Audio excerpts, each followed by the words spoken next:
September 12, 1944. Gourock, Scotland. Dr. Heinrich Vogel descended the gangway from the transport ship with hands raised in universal gesture of surrender, though no British guards had weapons pointed at him. He was 34 years old, a Wehrmacht medical officer captured in Normandy while treating wounded soldiers in a field hospital, overrun by Canadian forces. For 3 weeks, he had been transported through military processing centers, first in France, then across the Channel to Britain. During those weeks, he had prepared himself mentally for what propaganda had promised: brutal treatment, violation of Geneva Convention, possible execution disguised as escape attempt. The Nazi indoctrination he had absorbed for 11 years, despite his medical training, despite his education, despite occasional doubts, had painted a clear picture of British character. They were butchers, criminals, racially degenerate people who would show no mercy to German prisoners. As he stepped onto Scottish soil, surrounded by other captured German medical personnel, Vogel expected confirmation of everything he had been taught. Instead, a British medical officer approached, a major wearing Royal Army Medical Corps insignia, and spoke in careful German. "Gentlemen, welcome to Scotland. You will be treated according to Geneva Convention protocols. Your medical expertise is recognized and will be utilized to treat fellow prisoners. You are not criminals. You are prisoners of war and you will be treated accordingly." The cognitive dissonance was immediate and destabilizing. Dr. Heinrich Vogel's education had followed trajectory common to German professionals of his generation. Born in 1910 in Munich to middle-class family, he had studied medicine at Ludwig Maximilian University during the late 1920s and early 1930s, precisely the period when Nazi ideology was infiltrating German academic institutions. By the time he completed his medical degree in 1934, the Nazi Party controlled the university system, and professional advancement required at minimum acquiescence to, and preferably active support of, Nazi doctrine. Vogel was not fanatic. His private correspondence from the 1930s, discovered decades later, revealed man primarily interested in medicine and science, someone who found political ideology tedious and intrusive. But he was also a pragmatist who understood that career required accommodation. He joined the Nazi Party in 1936, not from ideological conviction, but from recognition that refusing would limit his access to hospital positions and research opportunities. By 1939, when war began, he had become skilled at the cognitive compartmentalization that allowed many educated Germans to function. He believed in medical science and humanitarian treatment of patients, while simultaneously accepting Nazi propaganda about Germany's enemies. The propaganda regarding British character was particularly intense and consistent. From 1939 onward, German media portrayed Britain as a nation of hypocrites who claimed civilized values while committing atrocities in their colonial empire. British bombing of German cities was presented as deliberate terrorism against civilians. British treatment of prisoners was described as brutal, with fabricated stories of torture and execution circulated through Wehrmacht briefings. The purpose was obvious: to discourage surrender and maintain fighting morale by convincing German soldiers that capture meant death or torture. Vogel had internalized more of this propaganda than he consciously recognized. When captured in Normandy, his field hospital surrounded, escape impossible, wounded patients requiring care, he experienced profound fear that transcended normal anxiety about captivity. He genuinely believed he might be executed. When Canadian soldiers secured the hospital without harming medical personnel and treated German wounded alongside Canadian casualties, Vogel interpreted it as temporary aberration, theatrical mercy that would end once prisoners were transferred away from frontline units. During transport to Britain, he listened to rumors among captured German soldiers that POW camps in Britain were death camps disguised as detention facilities, that medical personnel would be forced to conduct experiments on German prisoners, that the British showed mercy only when witnesses were present. He did not fully believe these rumors, but he did not fully disbelieve them either. The propaganda had done its work. The initial processing at Camp 21 in Comrie contradicted everything Vogel expected. The camp was purpose-built POW facility in the Scottish Highlands, designed specifically to house German prisoners, according to Geneva Convention standards. The barracks were basic but weatherproof, heated and clean. Prisoners received Red Cross parcels regularly. Medical facilities, where Vogel would work, were equipped with supplies, instruments, and medications that by 1944 were scarce even in German military hospitals due to Allied bombing of pharmaceutical production. But the physical conditions were less important than the psychological atmosphere. British guards treated German prisoners with professional courtesy that bordered on formality. There was no gratuitous cruelty, no humiliation rituals, no violence beyond what was necessary to maintain security. When German prisoners complained about conditions, and they did complain, about food quality, about work assignments, about mail delays, the complaints were processed through official channels with bureaucratic seriousness. Most destabilizing for Vogel was his first meeting with the camp's senior British medical officer, Lieutenant Colonel James Thornton. Thornton was career military doctor, 51 years old, veteran of WWI who had treated German wounded in that conflict as well. He met with newly arrived German medical personnel in the camp hospital to explain their duties. "Gentlemen," Thornton said in fluent German learned during childhood spent in Hamburg where his father had been businessman, "you will provide medical care to German prisoners in this camp, under supervision of British medical staff. You will have access to necessary supplies and equipment. You will be expected to maintain professional standards. In exchange, you will be treated as medical professionals, not merely as prisoners. Your expertise is valuable, and will be respected." Vogel raised his hand hesitantly. "Colonel, we were informed that British forces execute medical personnel as war criminals." Thornton's expression showed neither anger nor amusement, only patient understanding. "Doctor, you were lied to by your government. Britain does not execute medical personnel. We do not violate Geneva Convention, and we do not waste valuable medical expertise through barbarism. You will learn this through experience, not through my assurances. I expect your doubt will require time to resolve." The conversation continued for an hour, covering technical details of camp hospital operations. But what remained with Vogel was Thornton's final statement. "We are enemies by circumstance of war, but we are doctors first. That profession transcends national boundaries. It certainly transcends propaganda." The transformation of Dr. Vogel's understanding began not through dramatic revelation, but through accumulated daily observations that slowly eroded his indoctrinated beliefs. The first significant crack occurred 3 days after his arrival, during a medical emergency that revealed British priorities with unmistakable clarity. A German prisoner, Oberfeldwebel Karl Becker, a 42-year-old infantry sergeant, suffered acute appendicitis requiring immediate surgery. The camp hospital had surgical facilities, but the operation required anesthesia and blood transfusion capability. Camp regulations dictated that serious surgeries should be performed by British medical personnel, with German doctors assisting, partly for quality control and partly for security reasons. Vogel assisted Lieutenant Colonel Thornton in the operation. What he observed contradicted every assumption he had carried from Germany. Thornton treated the German patient with the same meticulous care he would provide to British soldier. He discussed the procedure with Vogel as colleague rather than subordinate, soliciting opinions on surgical approach and post-operative care. When complications arose during surgery, the appendix had partially ruptured, creating risk of peritonitis. Thornton ordered use of precious penicillin from British military medical stores. After the surgery, as they scrubbed in the hospital's small washroom, Vogel asked the question that had been building, "Colonel, why?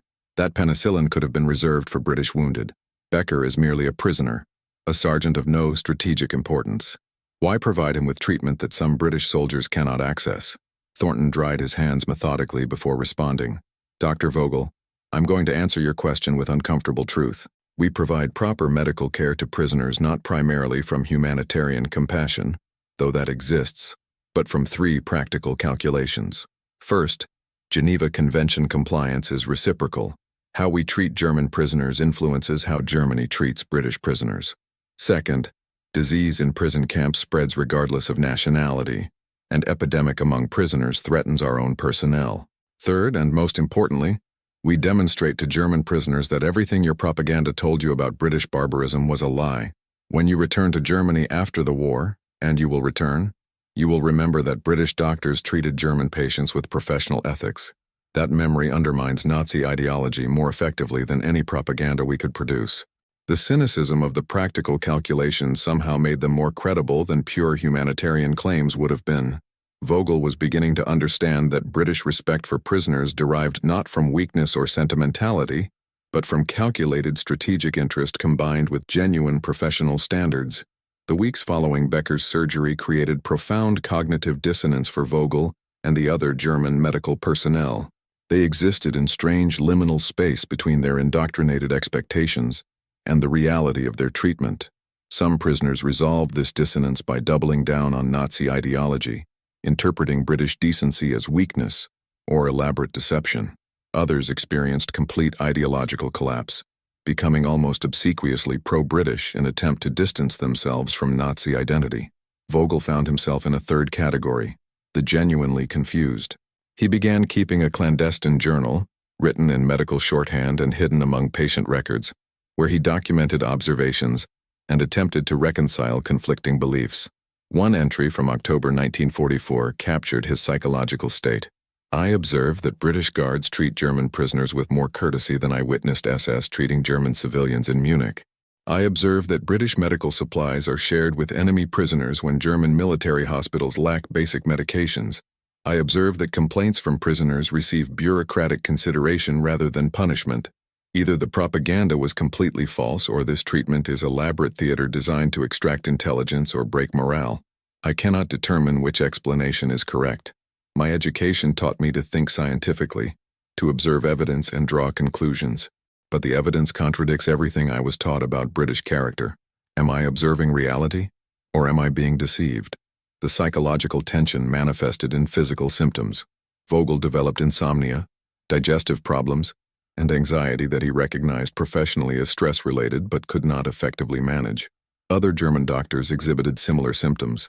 The camp's psychiatrist, a British medical officer named Captain David Morris, identified the pattern and approached Vogel during a routine medical staff meeting.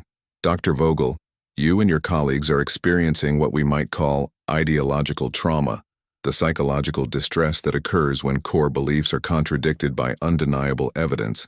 It's not unusual among German prisoners, particularly educated professionals who were not fanatical Nazis but absorbed propaganda nonetheless. The resolution requires time, continued observation, and willingness to accept that you were systematically lied to by your government. Morris's directness was simultaneously offensive and strangely helpful. He was naming the experience, giving it medical framework that Vogel could process. The psychological dissonance wasn't weakness or confusion. It was rational response to discovering that foundational beliefs were false. Recognition didn't immediately resolve the distress, but it made it comprehensible, which was the first step toward accommodation. While German doctors struggled with cognitive dissonance, British medical personnel faced their own complex psychological challenge, providing professional care to enemy combatants while maintaining appropriate emotional boundaries. Lieutenant Colonel Thornton convened regular confidential meetings with his British medical staff to address this tension. Gentlemen, he said during one such meeting in November 1944, I'm aware that some of you find it psychologically difficult to provide high-quality medical care to German prisoners, while knowing that German forces are killing British soldiers. This is natural human response, but we must be explicit about our professional obligations. He outlined the framework. British medical ethics derived from traditions predating the current conflict and would persist beyond it. The Hippocratic principle of treating patients regardless of personal characteristics applied to enemy prisoners as much as to Allied soldiers. Most pragmatically, maintaining Geneva Convention standards protected British prisoners held by Germany through reciprocal obligations. But Thornton also acknowledged the emotional complexity. One of his staff, a young medical officer named Lieutenant Peter Hammond, whose brother had been killed in North Africa, asked bluntly, "Sir, how do you reconcile treating German patients professionally when you know German doctors may not be showing the same consideration to British prisoners?" Thornton's response was measured. "Lieutenant, we control only our own conduct. We cannot control German behavior.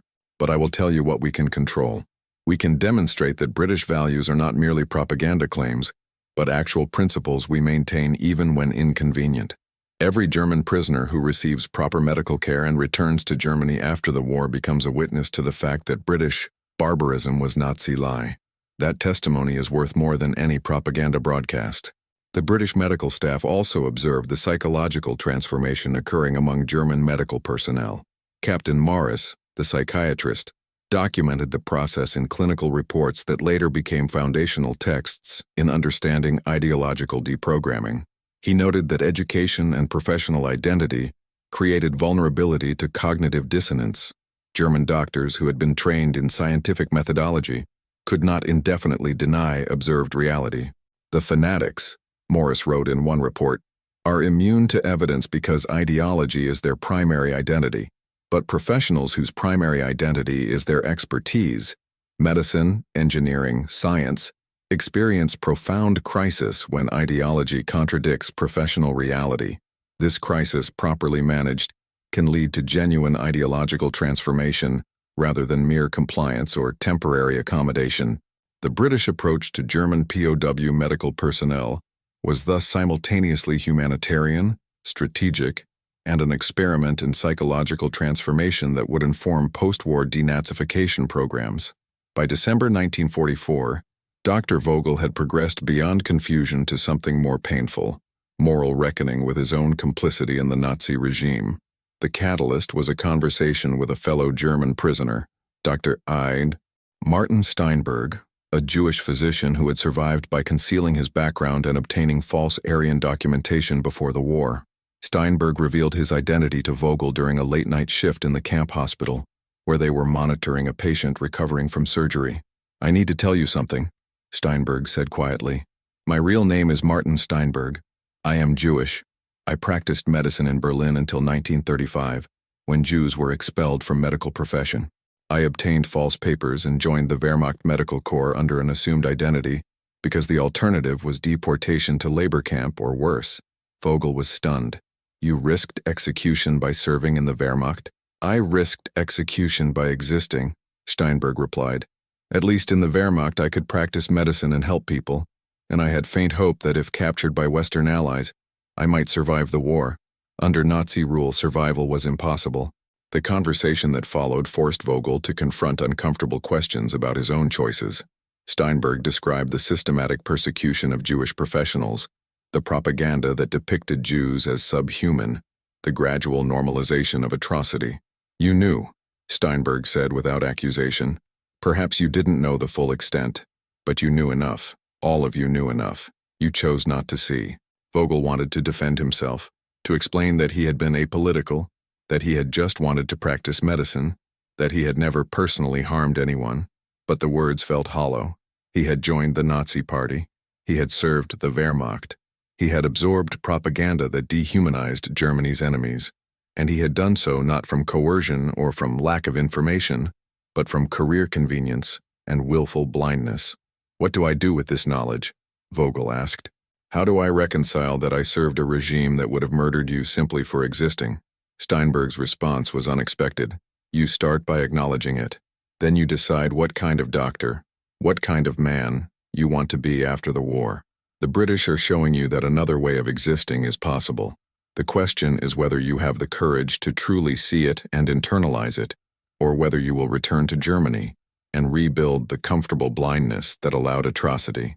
January 15, 1945. Camp 21 Hospital, 03:20 hours. The theoretical commitment to Geneva Convention standards faced practical test when a transport of severely wounded German prisoners arrived from a military hospital in England. Among them was SS Hauptsturmführer Dieter Krause, a Waffen-SS officer who had been captured near Bastogne during the Battle of the Bulge. Krause had sustained severe wounds, shrapnel injuries requiring multiple surgeries, risk of sepsis, prognosis uncertain. Krause was also documented war crime suspect. Intelligence reports indicated his unit had been involved in the Malmedy massacre, where American prisoners had been executed. British investigators wanted him to survive for eventual trial. The ethical dilemma was multi-layered. Lieutenant Colonel Thornton called an emergency meeting of medical staff, both British and German, to address the situation explicitly. "We have a patient who is simultaneously a wounded prisoner requiring medical care and a suspected war criminal. Our medical obligation is clear: provide necessary treatment. But I want to address directly the emotional and ethical complexity, particularly for our German medical colleagues." Dr. Vogel felt the weight of the moment. Krause represented everything he had slowly come to recognize as morally corrupt about the Nazi regime. The SS had committed atrocities that Vogel could no longer deny or minimize. And now he was being asked to provide medical care to someone who embodied that corruption. "I cannot do this," said Dr. Steinberg bluntly. "I am Jewish. This man serves a regime that murdered my family, Asking me to treat him violates human limits of professional obligation. Thornton nodded. I understand. You are excused from this case. Doctor, Fogel, can you provide the necessary care? Fogel struggled with competing obligations. His Hippocratic oath required treating patients regardless of their character. But Kraus was not merely a patient. He was symbol of everything Vogel was learning to reject. Treating him felt like validation of his crimes. After long silence, Vogel spoke. I will provide care, not because I forgive what he represents, not because I believe he deserves mercy, but because if I refuse, I become no better than the system that taught him that some human lives are worthless. The difference between Nazi medicine and real medicine is that Nazi medicine made treatment contingent on ideology. Real medicine treats patients because they are human, not because they are worthy. It was the most difficult professional decision he had ever made, and it marked his definitive break from Nazi ideology. Over the following months, as Vogel and his German colleagues continued providing medical care under British supervision, they began to understand the deeper strategic purpose behind British treatment of POW medical personnel. It was not merely humanitarian compliance with Geneva Convention. It was sophisticated long-term planning for post-war Germany. In March 1945, a British officer from the War Office, Major Geoffrey Blackwood, working with the Post-War Planning Committee, visited Camp 21 and addressed the German medical staff directly. His message was surprisingly candid. Gentlemen, Germany will lose this war within months. When that occurs, Germany will face multiple crises: physical infrastructure destroyed by bombing, population suffering from malnutrition and disease, and psychological trauma from military defeat and confrontation with Nazi crimes. Germany will need doctors, competent, trained medical professionals who understand modern medicine and are not compromised by war crimes. He paused, letting the implication settle. You are those doctors. You have received training in modern medical techniques. You have maintained professional standards even during war, and you are being observed and evaluated. Those of you who demonstrate genuine rejection of Nazi ideology, who show professional competence, and who can work within democratic frameworks will be essential for rebuilding German medical system after the war. The calculation was explicit. British investment in treating German POW doctors professionally was not altruism, but strategic planning for post-war stability. A Germany with functional medical infrastructure would recover faster, create fewer refugee crises, and be more likely to develop stable democratic institutions. Lieutenant Colonel Thornton expanded on this theme in a private conversation with Vogel. Dr. Vogel, you have undergone genuine intellectual and moral transformation during your captivity. You have confronted your complicity in the Nazi system. You have maintained professional standards under difficult circumstances.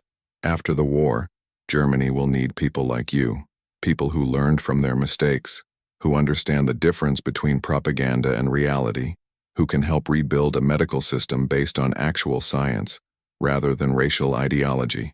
Vogel understood he was being recruited in a sense, not to betray Germany, but to help build a different Germany. The British were playing a long game, investing in relationships and transformations that would pay dividends in the post-war period. It was simultaneously cynical and hopeful, cynical in its calculation, hopeful in its belief that individuals could change and that change could contribute to national transformation. April-May 1945, the final weeks of the European War. News of Germany's collapse filtered into Camp 21 through official announcements and whispered conversations among guards. Hitler's suicide, Berlin's fall, the unconditional surrender. For the German prisoners, these events triggered complex emotional responses: relief that the war was ending, anxiety about what would happen to them, and profound grief for Germany itself. Dr. Vogel experienced these emotions while simultaneously processing the year's transformation in his own understanding. He had entered British captivity expecting brutality and experiencing respect. He had confronted his own complicity in the Nazi system. He had witnessed the difference between propaganda and reality. Now he faced the question of what came next. The British administration provided information sessions for German POWs about the post-war process. They would not be released immediately. Repatriation would occur in stages, prioritized by occupation, location of origin, and political reliability. Medical personnel would be among the first released because Germany's medical infrastructure was critical for preventing epidemic disease in the chaos of occupation. But release came with conditions. German doctors returning to practice in occupied Germany would need to demonstrate denazification, formal renunciation of Nazi ideology, acceptance of Allied authority, and willingness to work within democratic frameworks. Those who refused or who were identified as ideologically committed Nazis would face extended detention or prosecution. For Vogel, the choice was clear. He had genuinely transformed, not through coercion, but through accumulated evidence that his previous beliefs were false. He drafted a formal statement for British authorities, describing his journey from propaganda belief to recognition of Nazi criminality. The statement was simultaneously confession and declaration of intent. "I served the Nazi regime," he wrote, "not from ideological conviction but from professional ambition and moral cowardice. I accepted propaganda because it was convenient, not because it was true. I did not commit war crimes, but I enabled a system that did by continuing to function within it without resistance. I cannot undo my complicity, but I can commit to building a Germany that rejects the ideology I was too weak to resist." Lieutenant Colonel Thornton read the statement and commented simply, "Dr. Vogel, this is the most honest denazification statement I've read. Most are either defiant refusal or cynical accommodation. Yours is actual moral reckoning. Germany will need people capable of that honesty." The war was ending. A different, more complicated challenge was beginning. August 1945. Repatriation Processing Center, Hamburg. Dr. Vogel returned to a Germany that was simultaneously familiar and utterly transformed. The physical destruction was overwhelming. Hamburg was a landscape of rubble, with perhaps 40% of the city's structures destroyed by bombing. But the psychological destruction was even more profound. The Nazi regime had collapsed, its leadership dead or captured, its ideology officially repudiated. Germans were confronting the reality of concentration camps, systematic genocide, and war crimes on unprecedented scale. Vogel reported to the British Occupation Authority's Medical Administration Office, where he underwent formal denazification screening. The process was bureaucratic but thorough.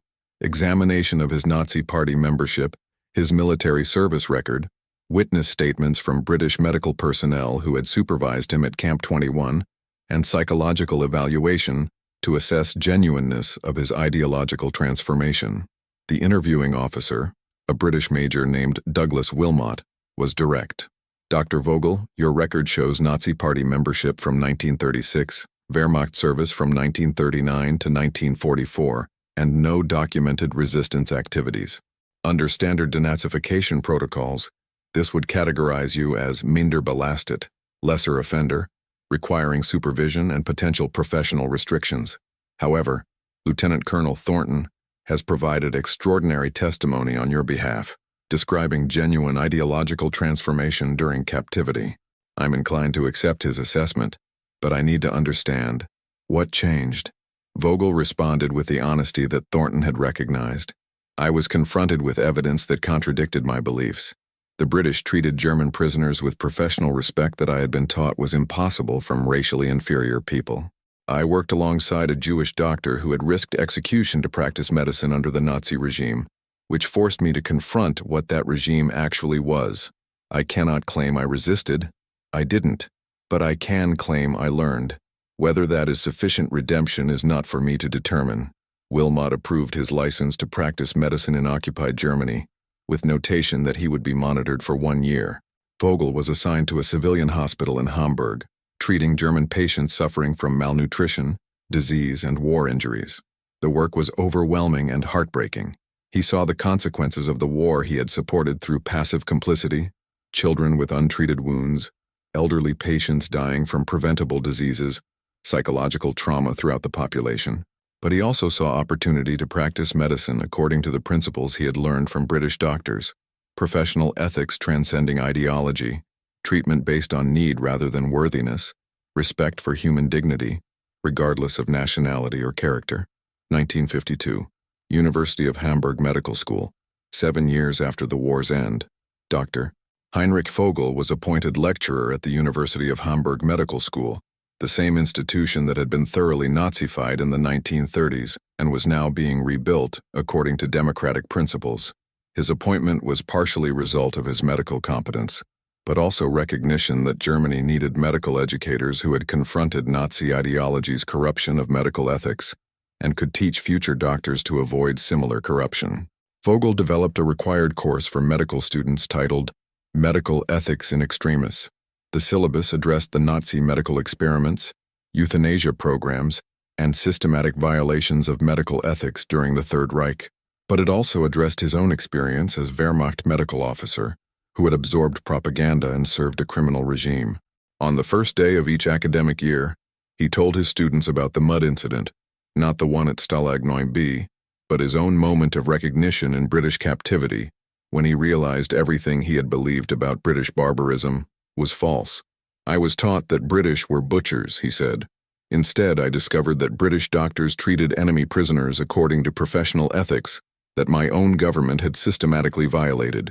This was not because British were inherently morally superior. It was because they maintained institutional standards that transcended wartime propaganda.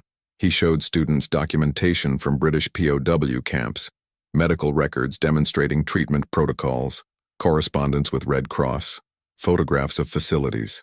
Then he showed documentation from Nazi concentration camps, medical experiments, euthanasia programs, systematic murder disguised as medical care. This is the difference, he said, between medicine serving human dignity and medicine serving ideology.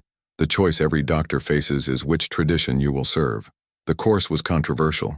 Some older faculty members, themselves compromised by Nazi-era collaboration, argued it was excessive self-flagellation that prevented moving forward. Younger students sometimes challenged Vogel about his own complicity. Why should they trust moral instruction from someone who had served the Nazi regime? Vogel never claimed moral authority. I am not teaching you because I was right, he told them. I am teaching you because I was wrong, and I learned at tremendous cost what happens when doctors abandon professional ethics for ideological convenience. You can learn from my mistakes without repeating them. That is the only redemption available to my generation. Ensuring yours does better. The course became model for medical ethics education throughout German universities during the 1950s Reconstruction. 1967, Hamburg, Germany. 23 years after his capture, Dr. Vogel, now 67 and approaching retirement, received a letter from Scotland. It was from Lieutenant Colonel James Thornton, retired from military service but still occasionally corresponding with former German POW medical personnel he had supervised. Thornton's letter addressed a question that Vogel had never quite resolved. Why had British medical officers invested so much effort in treating German prisoners professionally and facilitating their ideological transformation? My dear Vogel, Thornton wrote, I am writing because I believe you deserve honest answer to a question you asked me in 1944, but which I could not answer completely at the time. You asked why we treated German prisoners with professional respect when you had been taught to expect brutality. I gave you the strategic calculation, reciprocity, disease prevention, ideological undermining, but there was deeper truth I could not articulate during wartime. We treated you professionally because we needed to prove to ourselves, as much as to you, that British values were not merely propaganda slogans, but actual principles we could maintain even under the stress of total war. The Nazis claimed that humanitarian values were weakness, that respect for human dignity was sentimentality that would collapse under pressure. If we had responded to Nazi barbarism with our own barbarism, we would have validated their worldview. By maintaining Geneva Convention standards, by treating enemy medical personnel as colleagues rather than criminals, we demonstrated that civilization is not luxury of peacetime, but commitment that can survive even war. You and your colleagues were not merely prisoners we treated well for strategic reasons. You were test cases for whether democratic values could withstand the crucible of total war against totalitarian ideology. Your transformation, from Nazi party member who believed propaganda to educator teaching future generations about ethical medicine, validates our approach. You are evidence that individuals can change, that institutions matter, and that maintaining standards even when inconvenient creates long-term benefits that justify short-term costs. I am proud of the doctor you became, Vogel, not because you were never wrong, but because you had courage to recognize you were wrong and to change. That courage is rarer than you might think. Vogel read the letter multiple times, processing implications he had not fully understood decades earlier. The British had not treated him with respect because he deserved it. He hadn't given his complicity in the Nazi regime. They treated him with respect because maintaining that standard was essential to preserving their own identity as civilized nation. The respect was not about him, it was about who they chose to be. 1989. Hamburg, Germany. Dr. Heinrich Vogel died at age 79, having practiced medicine and taught medical ethics for 44 years after the war's end. His obituary mentioned military service briefly. Wehrmacht medical officer, POW, 1944-1945, but focused primarily on his contributions to medical education and his role in establishing ethical standards for German medical practice during the post-war reconstruction. At his funeral, an unexpected guest appeared, an elderly British gentleman who introduced himself as Colonel James Thornton, retired, age 96, who had traveled from Scotland specifically to pay respects. Thornton spoke briefly to Vogel's family and former students, describing the transformation he had witnessed between 1944 and 1945, when a Nazi Party member who believed British were butchers confronted evidence that contradicted everything he had been taught. "Your father," Thornton told Vogel's children, "had the rare courage to change his mind when confronted with truth. Many people cannot do this. They protect their beliefs by rejecting evidence. Your father protected truth by rejecting his beliefs. That made him exceptional." But Thornton also spoke to the assembled medical students and faculty, addressing the broader meaning. The story of Dr. Vogel is not primarily about individual transformation. It is about institutional power of maintaining standards even under pressure. Britain treated German POWs according to Geneva Convention, not because we were inherently morally superior, but because we chose to maintain standards that defined who we wanted to be. That choice created an environment where men like Dr. Vogel could confront their complicity and choose different path. The lesson is not, British were good, Germans were bad. The lesson is that institutions and standards matter. They create frameworks within which individual transformation becomes possible. Nazi Germany created frameworks that encouraged barbarism. British POW administration created frameworks that encouraged professionalism and ethical reflection. The difference was not racial or inherent. It was systemic and chosen. The message resonated with the medical students present. By 1989, Germany was stable democracy with robust medical ethics, but the memory of Nazi medical crimes remained cautionary tale. Vogel's transformation from propaganda believer to ethics educator provided evidence that individuals and nations could change, that confronting past crimes was possible, and that maintaining standards even when difficult created long-term benefits. Thornton concluded simply, Dr. Vogel spent 40 years teaching that medicine serves humanity, not ideology. He earned that authority through painful personal transformation. Honor his memory by maintaining the standards he learned to value.